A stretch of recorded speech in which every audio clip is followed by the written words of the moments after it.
Halo, Assalamualaikum warahmatullahi wabarakatuh. Pada video ini kita akan melanjutkan pembahasan kita mengenai evaporasi dalam subbagian mengkalkulasi atau bagaimana cara menghitung hal-hal apa saja yang nantinya akan terjadi pada proses evaporasi ini. Nah, evaporasi ini kan dia melibatkan banyak hal ya, Dek ya. Ada energi, ada suhu, ada volume, ada massa dan seterusnya. Maka untuk merancang evaporator atau menghitung efektivitas dari proses atau operasi evaporasi ini, maka diperlukan adanya kemampuan untuk menghitung gitu ya secara matematik. Nah, sebelumnya kita akan gambarkan terlebih dahulu untuk skema evaporator yang single effect ya. Kita akan bahas untuk evaporator yang single effect terlebih dahulu. Ya.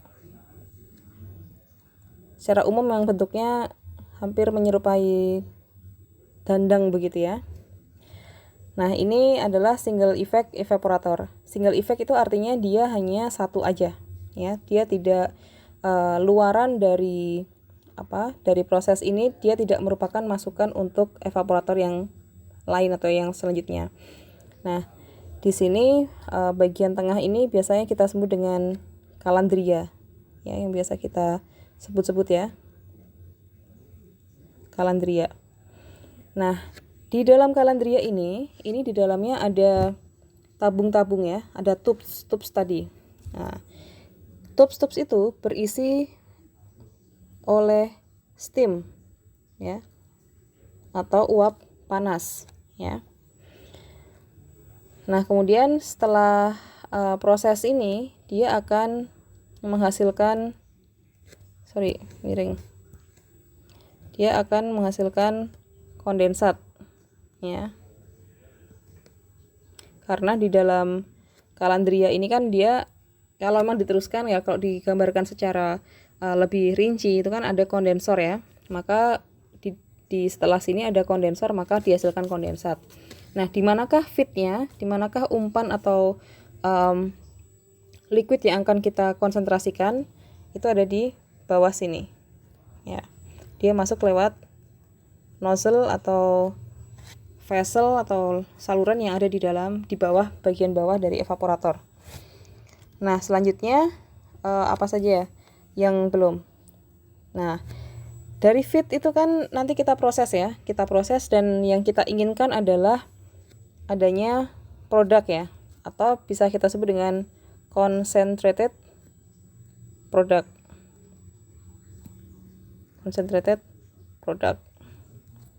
Nah, selanjutnya apalagi? Pada saat proses evaporasi itu kan karena adanya perbedaan suhu ya antara steam dan feed, maka dihasilkan nanti vapor ya, atau uap ya. Uap nanti akan dibuang ya, atau nantinya akan ditangkap juga bisa untuk di kondensasi lagi juga bisa. Nah, teman-teman, pada saat proses evaporasi ini dia kan sangat melibatkan suhu ya. Suhu itu sangat penting. Maka adanya perbedaan suhu itu nanti yang akhirnya mengakibatkan liquid itu akan terkonsentrasi. Nah, suhu yang memberikan peran yang penting di sini adalah suhu yang pertama, suhu steam, atau kita sebut dengan TS ya. Ini S ya, bukan 5. Mungkin tulisan saya yang kurang jelas. TS ya, atau suhu steam. Nah, suhu steam itu suhu yang kita kontrol, kita berikan, kita set gitu ya di uap panas tersebut. Nah, kemudian suhu yang ada pada lingkungan dalam evaporator itu kita biasa sebut dengan T1 atau T1. Ya. Ini suhu yang ada pada evaporator. Nah, selain suhu, yang berperan penting berikutnya yaitu massa ya. Massa. Masing-masing komponen yang ada pada proses evaporasi itu dia mempunyai massa. Feed itu mempunyai massa, steam punya massa, vapor punya massa, produk jelas punya massa, dan kondensat juga punya massa. Nah, karena selama proses itu semua massa yang ada pada proses itu bergerak ya, bergerak semua ya, maka kita bisa namakan dia, atau mungkin kita bisa definisikan dia dengan sebuah laju aliran ya. Jadi karena dia tidak diam, maka dia mempunyai aliran. Nah, aliran itu kalau dia bergerak maka dia punya kecepatan atau laju. Nah, laju aliran massa itu bisa kita notasikan dengan m dot. M dot itu m titiknya di atas. Kalau aliran massa laju aliran massa feed atau laju aliran massa umpan, kita bisa sebut dengan m dot f ya. Kemudian steam atau uap panas juga mempunyai laju aliran massa. Kita sebut dengan dia m dot s. Kemudian vapor dia juga punya massa m dot v. Kemudian kondensat dia juga punya massa m dot cs biasanya ya, atau m dot s juga boleh lah. Tapi untuk membedakan itu kondensat dan steam itu kita sebut saja dengan m dot cs. Kenapa ada s-nya di situ? Karena kondensat ini diasumsikan dia mempunyai kondisi yang sama dengan steam. Ya, artinya steam yang masuk sama dengan kondensat yang keluar plus vapor nantinya gitu ya. Maka dia mempunyai kondisi yang sama dengan steam. Kemudian concentrated product kita notasikan dengan m dot p. Oh, udah semua ya. Gitu ya. Jadi laju aliran massa kita sebut dengan m dot. Oke.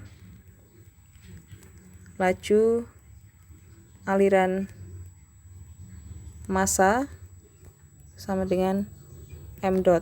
Oh, saya kebalik ya, harusnya m dot sama dengan laju aliran massa. Oke, nanti kita ganti. Sehingga m dot f itu adalah laju aliran massa feed atau umpan. Kemudian m dot p itu adalah laju aliran massa untuk produk.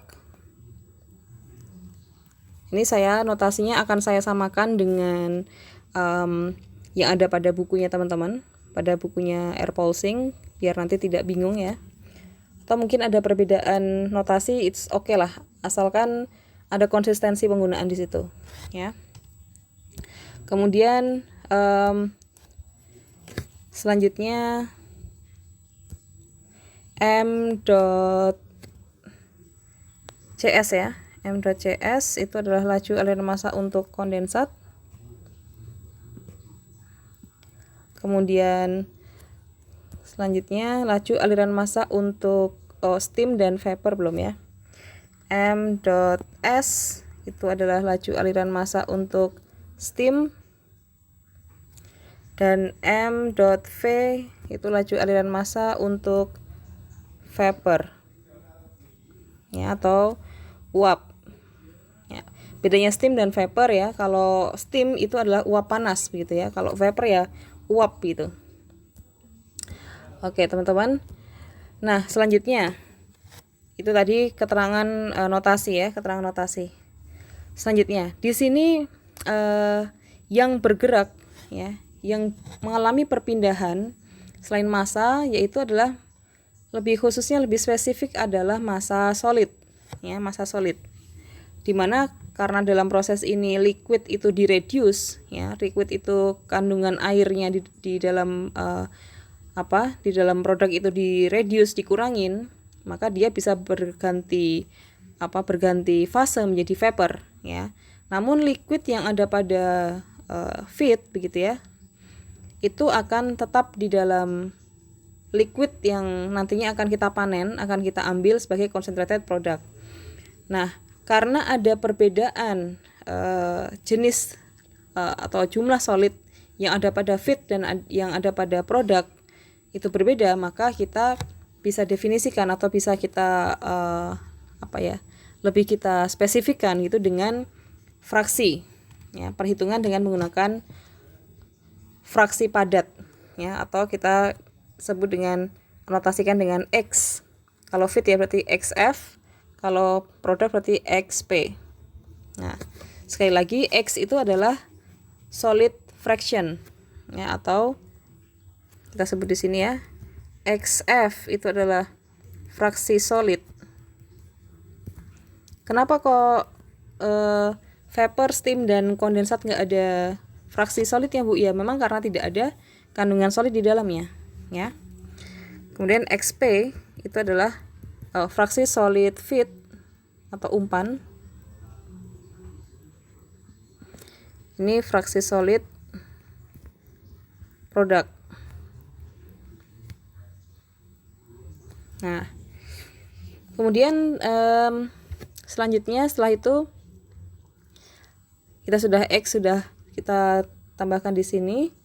Nah, pada proses ya, pada selama proses operasi ini pasti melibatkan adanya energi ya. Energi itu energi kalor ya, energi kalor yang ada pada masing-masing komponen fraksi. Nah, energi ini kan biasanya melekat pada setiap jenis dari fase atau ya kita sebut dengan fase ya, ada liquid, solid, gas ya. Jadi energi itu akan bergantung dari jenis fraksi, jenis fasenya ya, fase benda tersebut. Nah, maka kita bedakan masing-masing di sini, di mana energi itu disimbolkan dengan H ya. H itu adalah entalpi ya kan? Entalpi. Nah, masing-masing ini dia mempunyai entalpi masing-masing. Misalkan ini feed ya. Feed itu dia punya H juga ya, HF gitu ya. Entalpi untuk feed. Kemudian di sini juga ada HS ya, HS, HVS gitu ya, HVS itu adalah entalpi ya, entalpi si vapor ya atau steam ini pada saat temperaturnya TS, pada saat temperatur steam ya. Berarti di sini HVS ya, HVS entalpi, bahasa Indonesianya entalpi begitu ya. Entalpi itu bahasa Inggrisnya. Entalpi untuk saturated vapor ya. Saturated vapor. Saturated itu artinya jenuh ya, Dek ya. Jenuh itu artinya berarti apa? Seimbang ya, seimbang. Jenuh itu tidak ada pergerakan lagi, seimbang. Artinya kalau misalkan kamu bilang kondisi jenuh antara air dan gula, itu berarti tidak ada lagi perpindahan massa dari gula kristal menjadi liquid begitu ya. Kalau masih ada kristal-kristal gulanya berarti itu belum jenuh gitu. Misalkan itu gambarannya. Saturated vapor atau uap jenuh gitu ya. Pada saat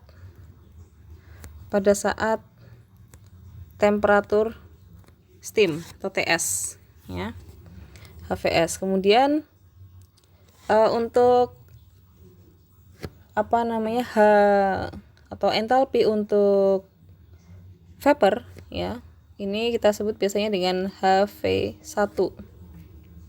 Karena dia keluar dari sistem, maka dia sudah mengalami temperatur T1 ya, HV1. Entalpi saturated vapor pada T1. Oke. Kemudian untuk produk, nah untuk produk juga ada ya. Untuk produk kita beri notasi HP ya, karena dia keluar dari sistem. Untuk menandakan bahwa dia keluar dari sistem atau sudah terpengaruh oleh sistem, maka kita kasih notasi 1, yaitu entalpi produk ya, pada saat keluar ya, pada saat keluar dari T1 ya. I think Saya nggak perlu ngasih T1 aja ya daripada teman-teman bingung ya. Yang penting di sini HP1 itu artinya satunya itu merupakan menandakan dia keluar dari sistem atau terpengaruh oleh suhu 1 ya, suhu dalam pada saat evaporasi. Entalpi produk atau bisa disebut ya concentrated product, it's okay lah. HP1, kemudian ada HCS. Ya, HCS itu adalah entalpi untuk kondensat. Nah, di sini teman-teman kenapa kok dia menggunakan S di situ? Menggunakan S. Bukan 1 gitu ya. Karena dengan asumsi bahwa kondensat itu masih merupakan pengaruh ya. Pengaruh dari sistem. Karena dia kan punya aliran sendiri kan. Punya aliran sendiri, dan kondensatnya itu kan nyambung sama steam. Maka diasumsikan bahwa kondensat itu dia mempunyai suhu yang sama dengan steam. Oke. Nah, itu adalah notasi-notasi yang akan nantinya digunakan ya pada saat kita melakukan perhitungan ya. Pada saat kita melakukan perhitungan. Nah, selanjutnya ada beberapa perhitungan yang berkaitan dengan proses evaporasi ini ya. Bisa mass balance, solid balance, dan enthalpy balance. Artinya adalah kita menghitung keseimbangan. Keseimbangan itu kan artinya in sama dengan out kan, Dek? Ya, in sama dengan out. Maka untuk menentukan salah satu komponen baik itu di in maupun di out gitu ya, kita bisa menggunakan rumus keseimbangan. Ya. Oke, ini tadi saya lengkapi sekalian ya, HP1. Kemudian ini nggak muat. Ini ada HCS ya. HP1 udah. Oke. Nah, 1 2 3 4 5 ada 5 komponen ya biasanya untuk single evaporator. Oke, kita pertama lihat dulu untuk energy balance ya. Sebelum ke energy balance tuh karena dia komponen lebih banyak, kita ke mass balance dulu aja yang paling gampang. Mass balance atau bahasa Indonesia adalah kesetimbangan massa. Kesetimbangan massa artinya berarti massa yang masuk sama dengan massa yang keluar.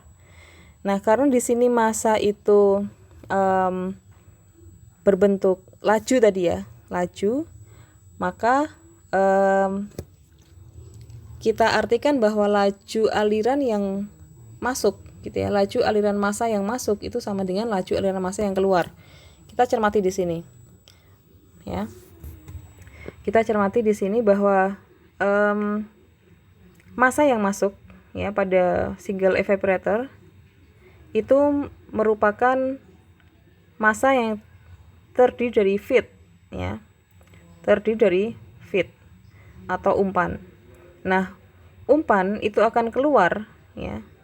Umpan itu akan keluar itu menjadi produk dan vapor. Kenapa kita tidak melibatkan es dan kondensat? Karena itu dia sudah berbeda fase ya, berbeda urusan lah. Feed itu kan nanti misalkan dia feed itu kan terdiri dari A dan B. Nah, A-nya itu adalah misalkan A itu adalah merupakan simbol untuk produk dan B untuk vapor. Ya. Jadi kita bisa simpulkan seperti ini. M.F ya. Laju aliran massa umpan itu sama dengan laju aliran massa produk ditambah laju aliran massa untuk vapor. Ya.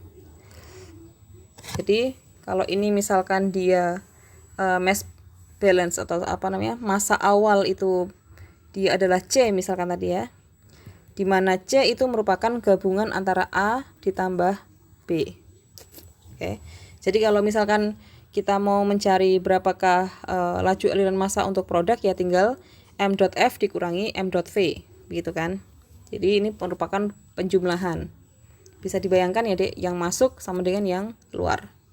Itu untuk mass balance. Kemudian bagaimana dengan solids balance? solid balance atau kesetimbangan untuk massa padatan. Nah, tadi saya sudah sampaikan di depan bahwa massa padatan itu ya, atau massa padatan itu mempunyai karakteristik masing-masing karena fase dari feed itu berbeda, dari produk itu berbeda gitu ya. Maka dia mempunyai fraksi atau bentuk ukuran molekul gitu ya. Nah, maka di sini kita harus melibatkan fraksi itu sendiri. Jadi m.f dikalikan dengan xf, jadi laju aliran massa dari feed dikalikan dengan ukuran molekulnya, ya, fraksinya, sama dengan m.p dikalikan xp. Ya, solid. Kenapa kita tidak menggunakan vapor? Karena kita yang ingin menghitung hanya solidnya aja atau zat padatnya aja. Maka m.f dikalikan xf sama dengan m.p dikalikan xp. Kita bisa sebut ini rumus 1, ini rumus 2. Ya. Selanjutnya yang ketiga, kita bisa menghitung energy balance atau enthalpy balance. Kesetimbangan energi. Ya, enthalpy balance. Enthalpy balance itu merupakan gabungan dari semua komponen ya, Dek, ya. Baik itu solid, vapor, gas, dan seterusnya ya. Liquid ya, termasuk juga liquid. Maka semua yang ada pada sistem yang masuk dan keluar itu harus kita hitung karena ini berkaitan dengan energi. Nah, karena dia masing-masing itu mempunyai enthalpy ya, masing-masing, maka kita nanti akan kalikan dengan laju aliran massanya. Kita identifikasi dulu yang pertama apa saja yang masuk ya, apa saja yang masuk dalam sistem. Sistem itu adalah ini ya. Sistem itu adalah ini. Coba saya menggunakan, bisa nggak? Ini adalah sistem. Oke. Artinya sistem itu ada batasan ya. Dulu kan kita di 1 bab 1 udah pernah kita bahas ya, batasan untuk si proses itu sendiri ya. Maka kita identifikasi apa saja yang masuk. Yang masuk pertama adalah steam. Oh, saya pakai ini aja deh. Apa ya? Hijau. Steam yang masuk. Kemudian yang kedua adalah feed. Oke. Kemudian yang keluar. Yang keluar kita identifikasi juga yang keluar.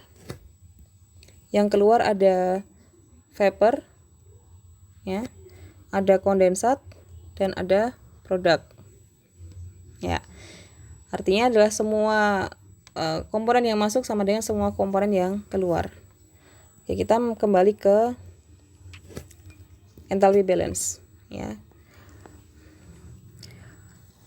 Enthalpy balance. Enthalpy balance itu berarti kita harus mengikutsertakan energi atau energi internal dari masing-masing fase. Maka kalau kita ingin menghitung yang masuk dulu ya, m.f dikalikan hf atau enthalpy untuk feed ditambah m.s ya dikalikan enthalpy untuk energi internal untuk steam dikalikan dengan massa, laju aliran massanya sama dengan m.p dikalikan hp atau hp1 ya. Kemudian ditambah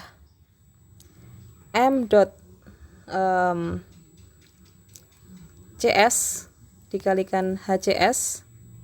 Ini adalah laju aliran massa untuk kondensat dikalikan dengan enthalpy untuk kondensat ditambah, ini enggak muat nih ya, m.v dikalikan HV1 ya, HV1 kalau tadi di atas ya.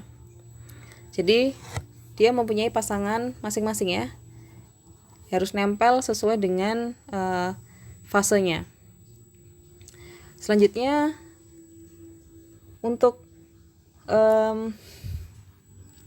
single effect ini ya, single effect ini kita mempunyai specific heat ya, atau panas spesifik ya, panas spesifik. Kita masukin di sini. Jadi teman-teman, ini adalah rumus ketiga begitu ya. Nah, karena dia mempunyai panas spesifik, itu mempengaruhi nantinya ke entalpi begitu ya. Bagaimana kita nantinya ingin menghitung entalpi? Entalpi memang nantinya akan kita dapatkan dari steam table atau tabel uap begitu ya. Cuman kita misalkan kita ketemu ini ya, HF itu sama dengan panas spesifik atau CPF, yang panas spesifik, dikalikan dengan TF dikurangi 0 derajat Celcius. Nah, sehingga kalau nanti kita ingin menghitung CPF-nya ya, CPF itu nanti specific heat untuk feed. Nanti kita bisa menghitung ya, kalau misalkan HF-nya sudah ketemu ya, HF-nya sudah ketemu, dan TF itu artinya berarti suhu untuk feed gitu ya. Jadi nanti kalau mau mencari specific heat-nya bisa kita ketahui. Jadi CPF saya tambahin di sini, specific heat atau panas spesifik. Specific heat dari si F-nya ya, feed of feed. Panas spesifik untuk feed. Satuannya adalah kilojoule. Joule itu J-nya besar ya. Kilojoule per kilogram derajat Celcius. Ya, itu si PF. Oke. Ini saya kotakin. Oke, ada yang mau ditanyakan mungkin teman-teman bisa dipahami ya. Jadi nilai H atau entalpi itu teman-teman bisa lihat nanti di steam table atau tabel uap. Ya, misalkan kayak HVS, kemudian HV1 ya, HP1 begitu ya, HP1 HP1 dan seterusnya, itu bisa dilihat di steam table atau tabel uap. Nah, misalkan kalau kita tentang produk ya, produk itu kan dia mempunyai specific heat juga ya, punya specific heat juga karena dia mempunyai fraksi massa yang berbeda dengan feed tadi. Jadi kalau kita ingin melihat specific heat untuk si produk ya, concentrated product, maka bisa dirumuskan sama dengan di atas, cuman CP-nya kita ganti CPP. Kemudian dikalikan T1 minus 0 derajat Celcius. Nah, di mana T1 itu merupakan suhu sistem ya, suhu pada saat proses ya. Kemudian CPP itu merupakan panas spesifik produk. Karena produk itu kan keluar juga pasti dia punya heat ya, punya panas itu. Kemudian HP1 ya entalpi produk gitu. Untuk satuannya sendiri sama ya, kalau panas spesifik itu ya sama kayak di atas, kilojoule per kilogram derajat Celcius. Oke. Seperti ini. Nah, nanti untuk nilai entalpi yang lain teman-teman bisa dapatkan dari steam table. Nah, nanti dilihat ya di bagian buku yang di bagian paling belakang begitu. Oke. Saya coba menjelaskan tentang HCS ya. HCS atau entalpi untuk kondensat ya. Itu didapatkan dari steam table memang ya. Seperti halnya kita mencari HS ya. Jadi HCS itu bisa kita samakan nantinya ketika melihat steam table itu dengan HS atau entalpi untuk steam ya. Asumsinya adalah kondensat itu meninggalkan sistem ya, atau meninggalkan evaporator itu pada saat temperaturnya TS atau temperatur steam yang sudah tadi saya jelaskan di depan tadi ya. Jadi kalau teman-teman ingin melihat di steam table untuk HCS atau entalpi pada kondensat ya, maka itu bisa dilihat pada HS gitu atau pada saat steam. Nah, selanjutnya karena tadi kan kita juga melihat pada beberapa tipe evaporator itu kan beda-beda ya. Ada yang efektif karena dia luas areanya besar, luas area heat transfernya besar, ada yang tidak efektif karena perpindahan area untuk perpindahan panasnya itu kecil dan seterusnya. Maka untuk menghitung berapa sih sebenarnya, kok ada yang bilang kecil, ada yang bilang besar gitu ya, maka kita bisa menggunakan perhitungan untuk heat transfer area ya. Heat transfer area. Oke, heat transfer area itu adanya di kalandria ya. Karena terjadinya perpindahan panas ya antara steam dengan produk itu kan adanya di perutnya ya, di kalandria. Nah, heat transfer area itu biasa kita kita notasikan dengan Q ya. Q kecil. Ya. Rumusnya adalah Q sama dengan U dikalikan A dikalikan TS dikurangi T1. Nah, di mana si ruas Q ini, Q itu kan juga sama dengan atau luas area perpindahan transfer panas tadi itu adalah M.S dikalikan HVS dikurangi M.CS dikalikan HCS. Nah, jadi yang menentukan atau yang dapat kita lihat dari seberapa efektifnya heat transfer itu kan karena pada saat steam dan pada saat dia menghasilkan kondensat, ya kan? Maka yang terlibat di situ adalah steam dan kondensat karena suhunya suhu TS. Oke. Nah, bisa kita lihat pada persamaan ini, berarti kan kalau kita rangkum gitu ya, berarti kan UA dikalikan TS min T1 itu sama dengan M.S dikalikan HVS dikurangi M.CS dikalikan HCS ya. M.CS kalikan HCS. Nah, jadi bisa dilihat teman-teman di sini suhu ya itu sangat berpengaruh ya pada saat evaporasi. Luas area ya, luas area dari kalandria itu sendiri sangat berpengaruh dengan perpindahan panas. Kemudian laju aliran massa untuk steam itu juga sangat berpengaruh ya. Kalau untuk entalpi bisa kita lihat sesuai dengan steam table begitu ya.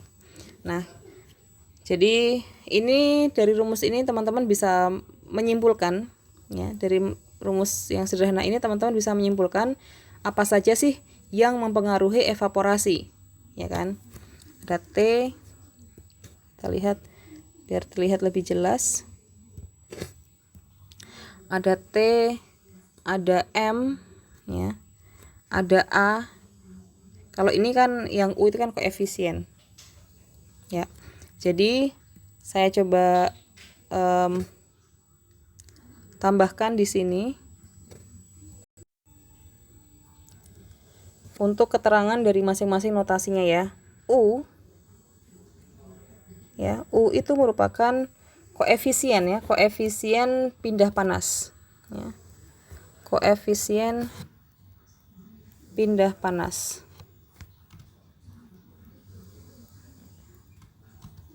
Koefisien pindah panas itu satuannya adalah watt per meter persegi Kelvin ya.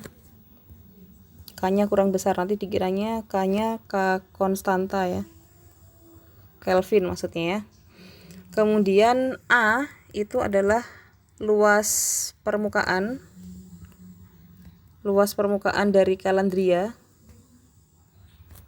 atau A itu kan kalau bahasa Inggrisnya kan area ya, maka satuannya adalah meter persegi.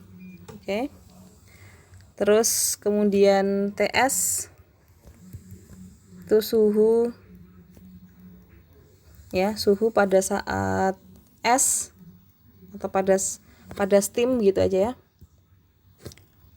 pada steam. Kemudian T1 atau T1 suhu pada evaporator ya, pada suhu pada evaporator. Kemudian apalagi M dot S itu laju aliran massa,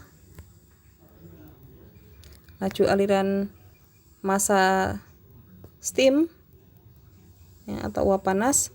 Kemudian M dot CS laju aliran massa kondensat. Oke. Kalau laju itu kan berarti ada pengaruh atau ada satuan waktunya ya. Maka kalau laju aliran massa ini itu disimbolkan atau menggunakan satuan yaitu meter aliran massa ya. Aliran massa itu kan kilogram per second. Ini juga kilogram per second. Kalau nanti laju aliran volume gitu ya, itu ya bisa liter per second gitu. Ini laju aliran massa. Selanjutnya apalagi yang belum? HVS ya. HVS itu adalah entalpi ya, entalpi steam. Kemudian HCS itu entalpi kondensat.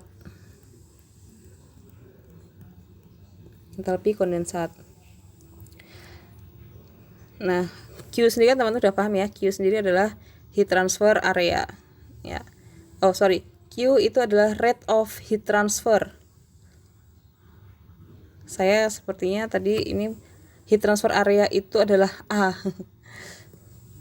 Ini salah nulis nih, A ya, maksudnya A. Jadi kalau rate of heat transfer atau tingkatan ya, dari perpindahan panas itu sendiri, laju perpindahan panas itu kan Q tadi ya, Q. Maka Q itu adalah rate of heat transfer. Jadi laju dari atau kecepatan dari pindah panas gitu ya, itu mempunyai satuan watt ya. Nah kemudian teman-teman, untuk menilai evaporator itu dia efektif tidak, bekerjanya seperti apa gitu ya, untuk mengukur indikator keberhasilan dan efisiensi dari evaporator itu, kita bisa menggunakan rumus yang lain, yaitu ini saya kasih kotak dulu deh, tidak takutnya hilang ini ya, QI ini ya, Q sama dengan UA dan seterusnya. Nah oke. Untuk melihat efisiensi mesin evaporator itu kita bisa menggunakan yang namanya adalah steam economy.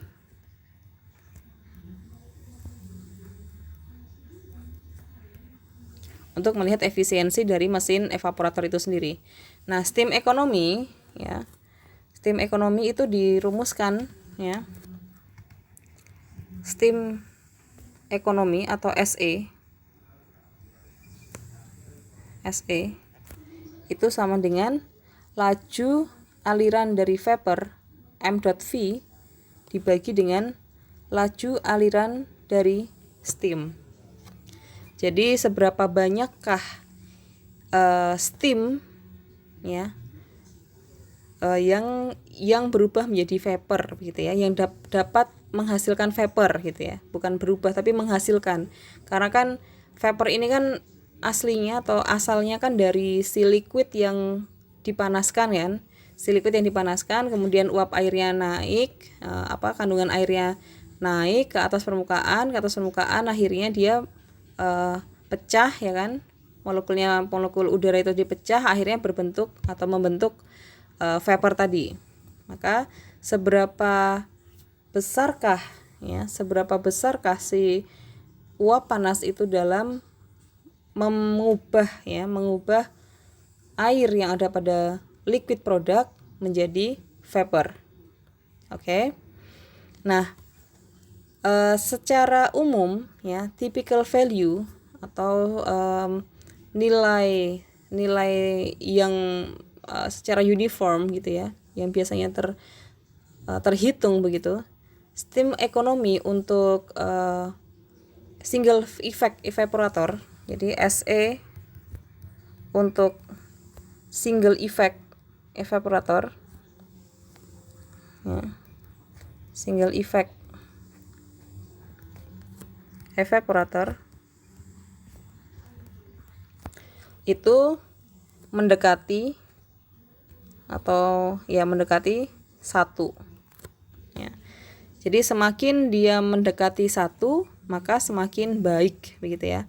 Semakin dia mendekati nilai 1, perbandingan dari laju aliran massa dari vapor dibagi dengan laju aliran massa dari steam itu mendekati 1, maka dia semakin baik. Oke, itu untuk single effect evaporator. Silahkan jika ada pertanyaan.